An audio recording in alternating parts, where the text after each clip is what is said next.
All right, what's going on, people? In case y'all didn't know, I'm Tony.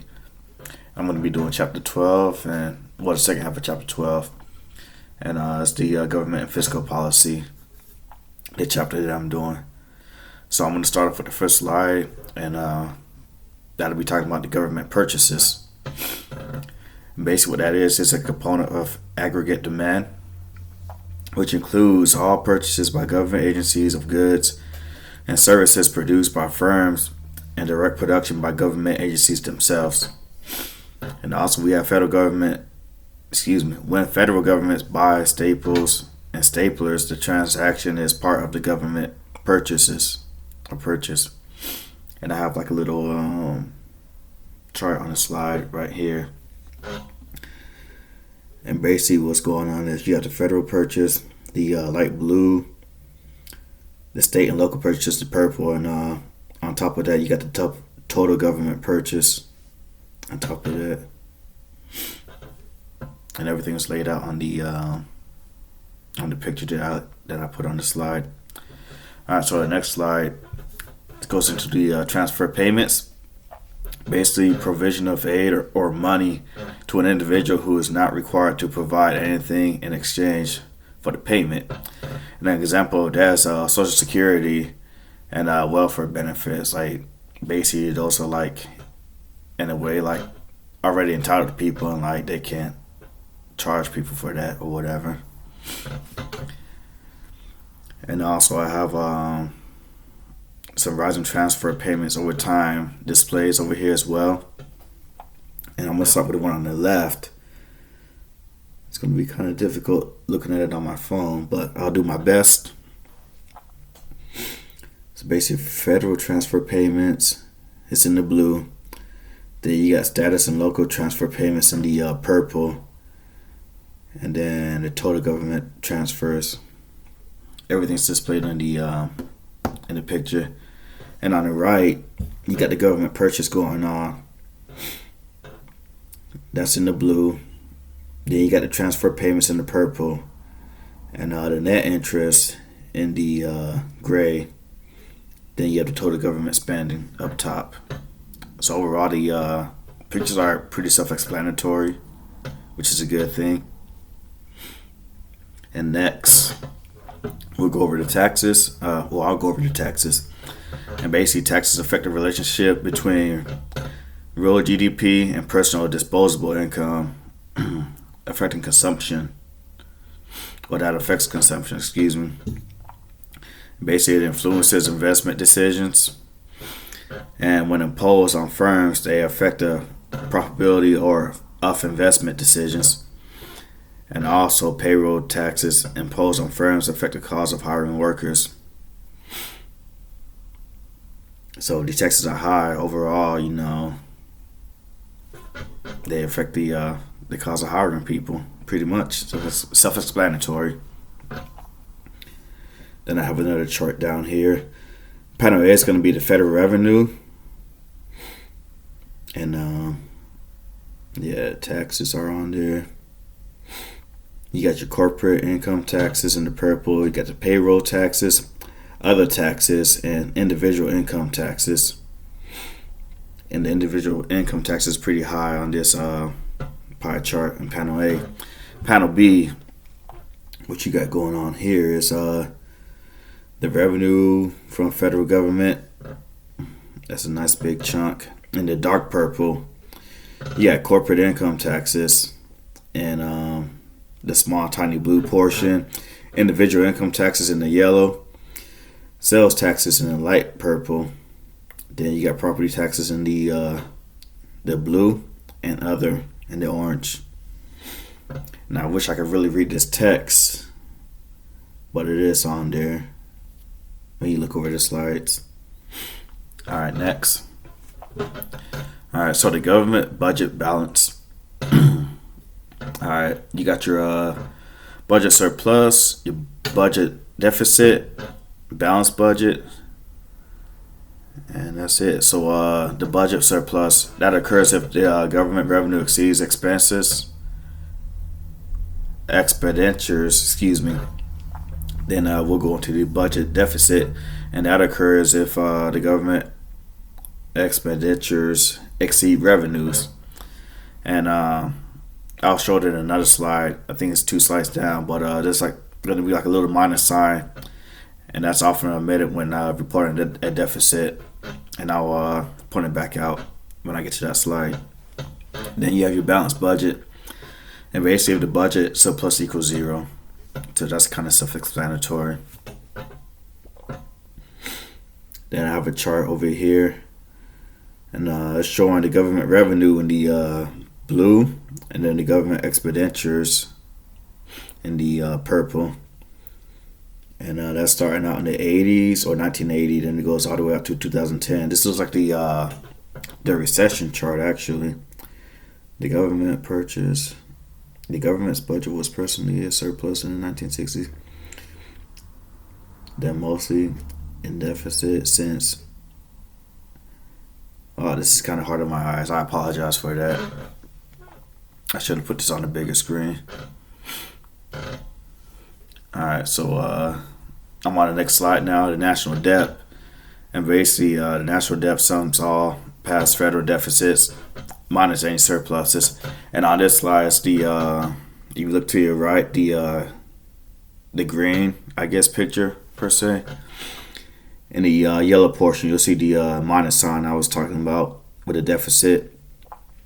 And then when you go down on the right side with the numbers, you'll see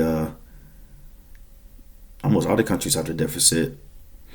So yeah, you have Japan, Greece, excuse me, didn't mean to do that. Japan, Greece, Italy, Iceland. Like I said, a lot of countries have the deficit. And then to your left over here, you have a chart, the national debt, relative to GDP is much smaller today than it was during World War II. So you can look at that and kind of see how it fluctuated. But it pretty much went down as the years went by where we're at now. But as I mentioned before, World War II was pretty high.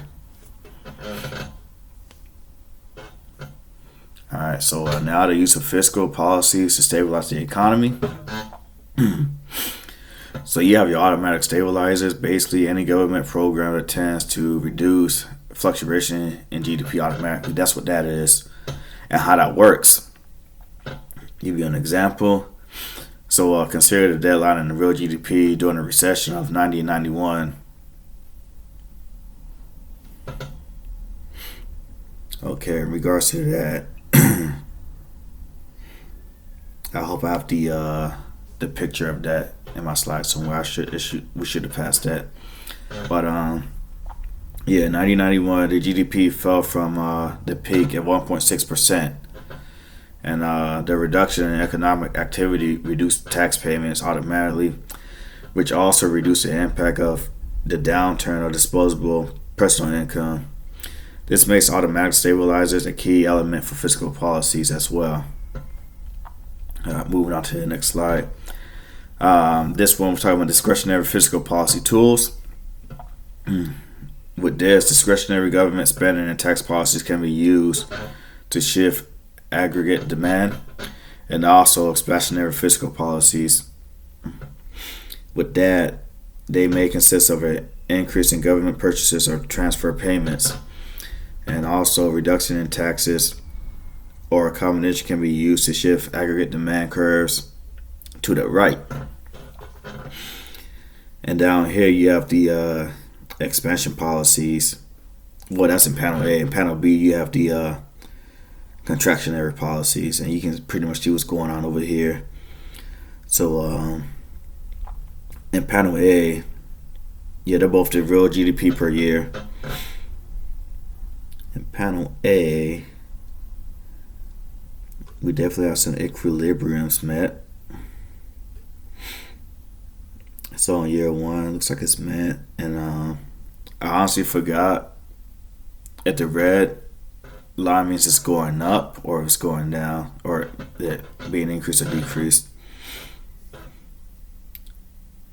And that's for the short run aggregate demand, that red line. And also in panel B, you got it going up. You got panel 1 and panel 2. Both equilibriums are met, and this one is what it's looking like. And it goes past the long run aggregate supply in panel B.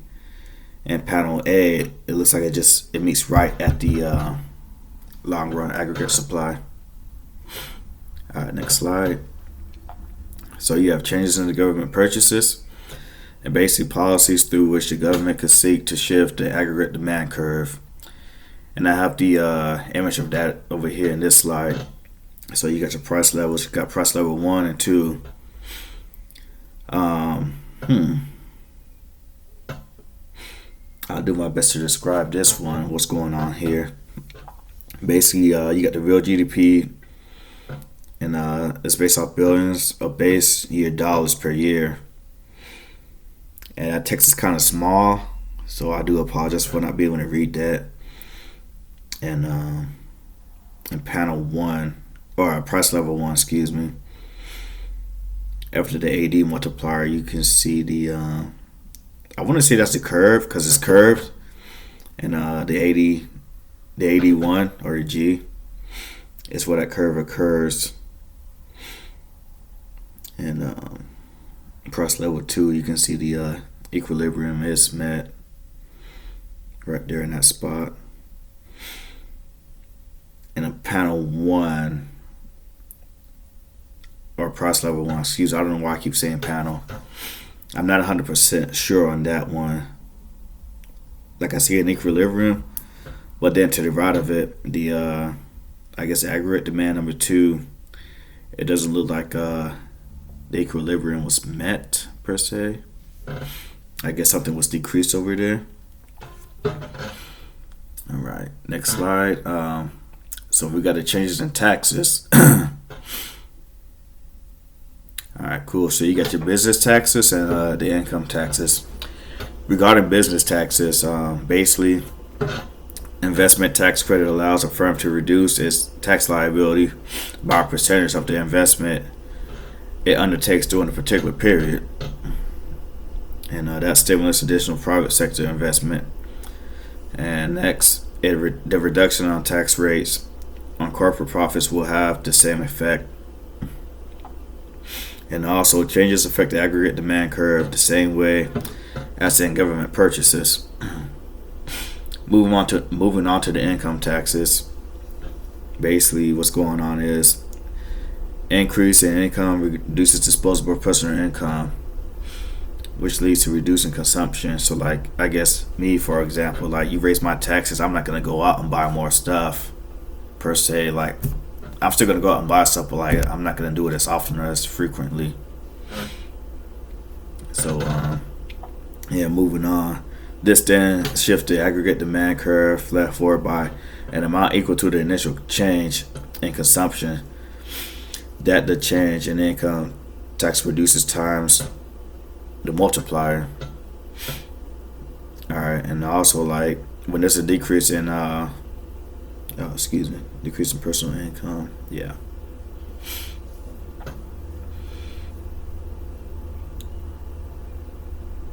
Having some technical difficulty here, excuse me. Alright, so changing the transfer payments. Alright, so like changing income taxes, that's what it's like. Excuse me. Alright, changes will shift aggregate demand curve since it affects the consumption. Since consumption will change by less than the change in disposable personal income, changing transfer payments of some amount will result in a smaller change in the real GDP. And next, the issues in fiscal policies. So you have lag, and you're gonna have the recognition lag, and basically when the policymakers need time to realize recession or inflationary gaps exist or that's going on. So I can see how that would affect something. Then also you have the long implemented lags, which are caused by change in fiscal policies. So it's like a chain reaction, pretty much. And next, I'm going to go into the crowding out. and crowding in as well a little bit. And basically with these, they both weaken impact of fiscal policies. And basically the tendency for an expansionary fiscal policy to reduce other components of aggregate demand. In short runs, it leads up to increases in real GDP to year 2 a higher price level P2. And also next, it reduces the effectiveness of any expansionary fiscal policy. Then crowding in, that occurs when a contractionary fiscal policy transfer payment or tax increases. Had a little typo here. And also with the crowding in, lower interest rates reduce the demand for, along with increase the supply of dollars, lowering the exchange rates and boost net exports. And I have an image for that, primarily for the crowding out. Yeah, this is crowding out. I haven't displayed this crowding out. Alright, so you got the price of the bonds over here, exchange rates, and the price levels.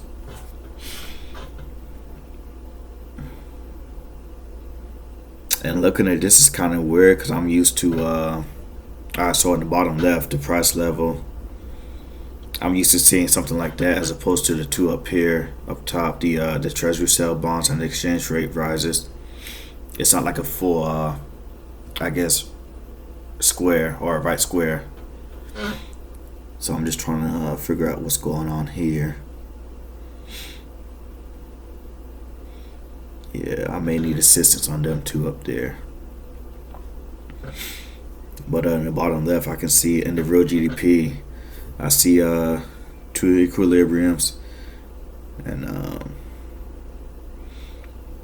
I want to say a decrease in aggregate demand, 1, 3, and 2. And of course the red line, which displays the short run aggregate demand. And I would like to read this text, but it's pretty small on this phone, and it's not letting me zoom in on it, so I do apologize for that. I'm going to move on to the next slide, and basically choice of policies, and with that, determining the kind of fiscal policy to employ off the situational scenarios based off the scenario. An example of that is trying to close a recessionary gap. And also with that, you have the supply side economic. With that, the school of thought that promotes the use of fiscal policy to stimulate long-run aggregate supply. Alright, so this is the last slide right here. And basically, I'm going to do a recap. So overall, throughout chapter 12, it talks about the government sectors and how they play major roles in the economy. And spending, tax transfer policies. And these policies consist of local, state, and federal agencies. They affect the aggregate demand and supply, leading to GDP and price levels. Also, we have the expansionary policy, and those increase the real GDP. Next, you got the contractionary policy, and those can close the inflationary gaps. And also, government purchases of goods and services will impact aggregate demand directly. And lastly, issues in the fiscal year. Those policies exist for stability purposes. So basically what I got out of that is like the issues exist for a reason. Like nobody wants the issues, but these issues are there for a reason, if that makes sense. And that concludes the presentation of mine, and I just got it under 20 minutes, 19 minutes and 39 seconds. All right, be safe, take care.